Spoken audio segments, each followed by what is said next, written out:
Rádio Bandeirantes. Jamil, bom dia. Bom dia, Datena. Bom dia a todos. Você estava esperando que um dia o Sandro Rosell fosse preso, né? Claro, né? Mas eu, sinceramente, estava começando a perder esperança, porque, afinal de contas, já fazia vários anos que essas informações circulavam no Brasil. No Brasil, ele mesmo, a investigação que ocorreu com ele e com a CBF foi arquivada, e aí você começa a achar que, né, somos nós que estamos errados, mas não, de repente, num belo dia de primavera na Europa, 5 pessoas são presas, entre eles Sandro Rosell, e todo o esquema começa a ser desmontado, ou pelo menos denunciado. E a informação é de que vem mais por aí. Bom, o cara no Brasil não ser preso, não é novidade nenhuma. O Aécio já devia estar na cadeia, só porque ele falou com o Joesley. Um cara recebe, um tal de Rodrigo Rocha Loures, recebe uma mala com 500 mil reais dentro da mala. Devolve ontem na Polícia Federal, não sei se foi de madrugada, de noite, e não é preso. Então, o Joesley confessa uma série de crimes numa delação premiada. Ele e o irmão dele, o Wesley. Aliás, eu não sei porquê, acho que a família dele devia ter problema de eco quando foi registrar. Um cara chama Joesley, o outro chama Wesley. Wesley. Mas é tudo ladrão, do mesmo jeito. Ninguém é preso aqui, ninguém vai pra cadeia aqui, então essa molezinha é bem própria, porque o Rosell foi preso da Espanha, aqui tá Ricardo Teixeira solto, Marco Polo Del Nero solto. Vê se o Marinho tivesse aqui e não tivesse marcado, porque é vaidoso, quis participar daquele encontro na FIFA. Acho que estava lá também o Marco Polo Del Nero. Quando ele percebeu que o negócio ia arder para ele, pegou um avião, desembarcou aqui. Eu fiz uma pergunta na época, então, para a presidente Dilma. Por que a senhora não prende esse cara que está sendo acusado de um monte de coisa? Agora a gente sabe por que ela não prendeu o cara, né? Agora a gente sabe. Por causa desse esquema de corrupção nos estádios da Copa, ingresso e coisas que tais. Mas, ô Jamil, qual a ligação específica para a gente entender que tem esse cara, por que ele foi preso e qual a ligação que ele teria com o Ricardo Teixeira? E não sei se com o Marinho parece que tem. E não sei se com o Marco Polo Del Nero também, Jamil. Meu caro, na verdade é com a CBF, né? Então, o que é a história exatamente? Sandro Rosell fechando acordos para vender direitos de imagem dos jogos amistosos da seleção brasileira com outras empresas e dividindo uma comissão, literalmente uma propina, entre ele e Ricardo Teixeira. Essa é a investigação. Como funcionava? Eles supostamente vendiam isso para uma empresa do Catar, não é por acaso, né? Não é por acaso que a Copa vai acontecer no Catar, não é por acaso que o Ricardo Teixeira voltou no Catar para 2022, mas enfim, eles faziam essa transação no Catar e o dinheiro saía do Catar e entrava em uma conta secreta em Andorra. Também não é por acaso Andorra. Por que Andorra? Sandro Rosell, quando era presidente do Barcelona, na sua direção no clube, ele tinha um banqueiro de Andorra e o principal advogado de Andorra na cúpula do time. Não é também por acaso que Ricardo Teixeira, em um momento, pede residência fiscal em Andorra, né? Então você tem aí, literalmente... É um enclave ali, não. Andorra é um enclave, para explicar. Exatamente, um enclave entre a Espanha e a França e que serve de paraíso fiscal, né? E é o paraíso fiscal muito bem utilizado, vamos dizer assim, pelos clubes, por muitos no futebol europeu e, inclusive, aparentemente, aí por Sandro Rosell. Esse dinheiro, então, terminava em Andorra e lá ficava guardado e protegido de qualquer tipo de investigação. Até que Andorra resolveu colaborar nas investigações com os Estados Unidos e com a própria Espanha. E aí a casa caiu, né? Porque você aí tem a identificação do dono da conta, você tem bloqueio de contas, você tem justamente a informação que faltava, que era o rastreio do dinheiro. E aí acaba a história, bom, pelo menos você tem a eclosão aí dessa bomba na Espanha, mostrando que sim, o ex-presidente do maior clube, ou um dos maiores clubes da Europa, tem uma relação criminosa, e ele foi hoje chamado, no comunicado de imprensa da Polícia Espanhola, de formação de organização criminosa, para deixar absolutamente claro, e o que ele fazia, no fundo, ele e Ricardo Teixeira, era desviar parte da renda que deveria ser da CBF para fins privados. Então, uma renda, né, uma renda que deveria gerar um jogo da seleção brasileira, que no fundo era desviado para fins privados. E o que eu digo, eu já disse isso no livro, repito com certa frequência, essas pessoas sequestraram o futebol. Elas sequestraram a nossa emoção de torcedor, porque nós vamos e assistimos o jogo de forma legítima, né? Você torce de forma legítima pelo teu time e até pela seleção brasileira. Agora, o que a gente não sabe é que justamente ao torcer, ao bancar esses jogos, comprar a camisa, etc., você está financiando justamente essas pessoas. Olha, mas o detalhe é o seguinte, a ligação do Sandro Rosell com o Ricardo Teixeira, parece que ligação criminosa, não se atém só a esse detalhe, não. Tem outras investigações aí em andamento. Inclusive, uma delas parece que houve condenação do Ricardo Teixeira e do seu João Avelange, que essa condenação você paga uma grana aí da Suíça e ela simplesmente não é comunicada, ela fica intramuros. Mas essa ligação criminosa do seu Sandro Rosell com o Ricardo Teixeira vem de há muito tempo. É que conseguiram pegar agora prova desses amistosos da CBF, mas vem de há muito tempo e envolve outras coisas. Aliás, o advogado do Ricardo Teixeira já pediu aos Estados Unidos um acordo para que o Ricardo responda para a justiça brasileira o que ele deve lá nos Estados Unidos, e não deve pouco, não. Pergunta que eu faço a você, primeiro, se há realmente perspectiva dessa ligação criminosa do Ricardo Teixeira com o Sandro Rosell, não só se atendo a esse fato específico que está sendo investigado agora de lavagem de dinheiro que você já citou. E outra coisa, o Marinho já está preso lá, mas se respinga do presidente Marco Polo Del Nero também essa investigação.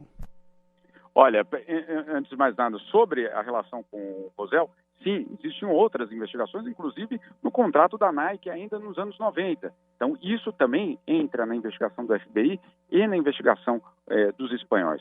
Agora, o que vai acontecer com a CBF e como respinga a CBF? Bom, primeiro a CBF precisa responder se de fato ela foi fraudada pelo Ricardo Teixeira. Porque se ela foi fraudada pelo Ricardo Teixeira, como a investigação mostra, o certo, ou pelo menos o óbvio, seria você, como entidade prejudicada, entrar na justiça contra aquele que te fraudou, né? Então, se você não faz isso, se todas as evidências estão mostrando que os jogos da seleção brasileira poderiam ter dado uma renda muito maior do que estavam dando e, na verdade, esse dinheiro foi desviado, é porque você foi fraudado. Se a CBF, como entidade, não vai ir à justiça para dizer, olha, eu quero minha parte disso, porque afinal de contas eu fui roubada, é porque ela consente. E aí é a questão que tem que ser colocada para a CBF. Ela vai achar que isso é tudo normal, vai sair em defesa de Ricardo Teixeira, ou ela vai dizer, de fato, fomos fraudados, precisamos desse dinheiro de volta. Então, essa é uma questão que vai além só da situação do Marco Polo Del Nero. Agora, Datena, tem um aspecto fundamental em toda essa história. A Espanha colaborou com o FBI.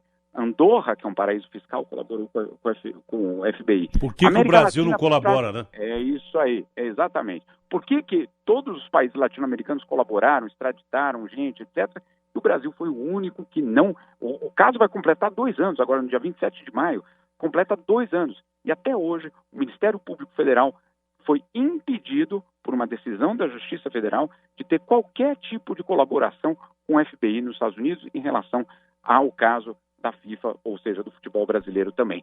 E é curioso, porque com a Odebrecht... Você tocou num assunto fundamental, num momento importante do país. Ao mesmo tempo que a justiça brasileira homologa uma delação premiada, que é um absurdo, deixando esse Joesley que confessa uma série de crimes de bilhões e bilhões, inclusive de comprar boa parte da classe política brasileira, é impressionante como a justiça brasileira homologa um acordo em que o cara tem livre-arbítrio para sair pela porta da frente em qualquer aeroporto do Brasil e se esconder nos Estados Unidos, né, dos irmãos Joesley. E ao mesmo tempo que não extradita, já pedido feito há muito tempo, por exemplo, do Marco Polo Del Nero. Por que esse cara já não foi para o FBI lá prestar depoimento? Não é verdade? O Marinho foi preso e tem mais outras coisas. A colaboração, não tem colaboração. Por que o Brasil não cede os documentos que tem sob investigação para a justiça americana? Isso é um absurdo. Exato. Essa questão, ela vai além da própria extradição. Dar as contas das pessoas que estão sendo investigadas, dar os detalhes, né? Algo Claro. óbvio em qualquer tipo de investigação. Mas não, no caso do Brasil, o Ministério Público Federal, o Rodrigo Janot, que inclusive está lutando para conseguir que isso seja derrubado, não consegue. O caso já está no Supremo, para você ter ideia, está no Supremo, que vai julgar eventualmente essa decisão da Justiça Federal, e aí é aquela coisa, né? Faz 2 anos que o pedido veio da Atena. Agora, você imagina que quando for autorizada a cooperação, você acha que aquelas contas, elas ainda existem? Ou aqueles documentos, eles ainda existem? Difícil, né? Eu acho dificílimo. Mais um detalhe, o Sandro Gozelo foi o cara que comprou o Neymar? Ou foi o presidente que comprou o Neymar e apresentou ao Barcelona? E lembrando que, eu vi uma notícia antiga aqui, que a justiça espanhola não deve se ater a esse caso da lavagem de dinheiro, é claro, mas deve se ater à transação escusa feita entre Barcelona, Santos, Neymar enfim, e Companhia Limitada, que o fundo diz estar questionando aí, mas a justiça já havia pedido a prisão do Santos Rosel e do Neymar no caso da transação dele com o Barcelona, não estou enganado. Não, é exatamente isso. O Ministério Público da Espanha já fez o pedido, pediu 5 anos de prisão para o Rosel. O caso está em julgamento, vai ser ainda, provavelmente, no começo do próximo semestre, já haverá uma decisão, mas Rosel, como presidente do Barcelona e como cartola com uma ligação direta com o Brasil, tem sérios problemas com o Ricardo Teixeira, com o envolvimento da Nike, com o caso Neymar, enfim, é um pacote.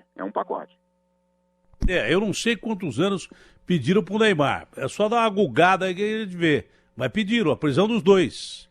Pediram a prisão se eu não me engano, dos dois. O Neymar foi abaixo de 3 anos. Que pela lei espanhola, qualquer pedido de prisão ele de paga menos de 3 e anos, fica fora da exato. cadeia. Ele Mas paga não uma Rosel. multa e fica fora da cadeia. Mas não o Rosel. Rosel não.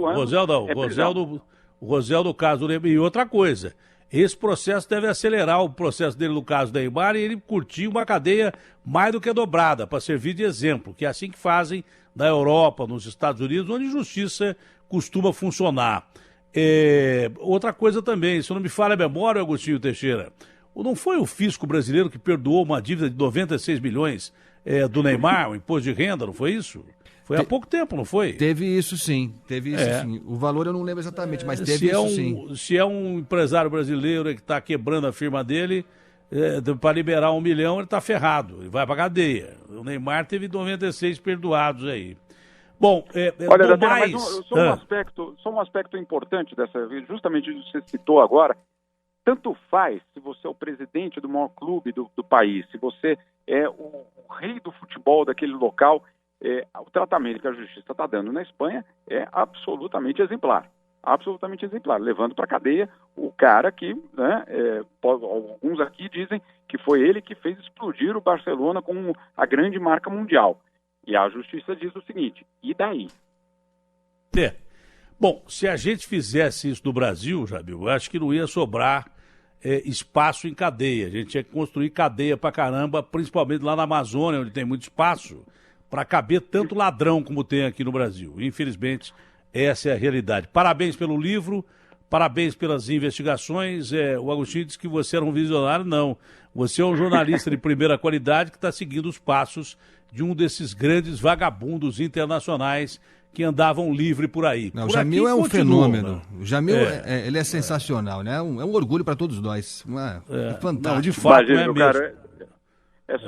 É só mesmo a persistência e garantir que esse pessoal não vai ser...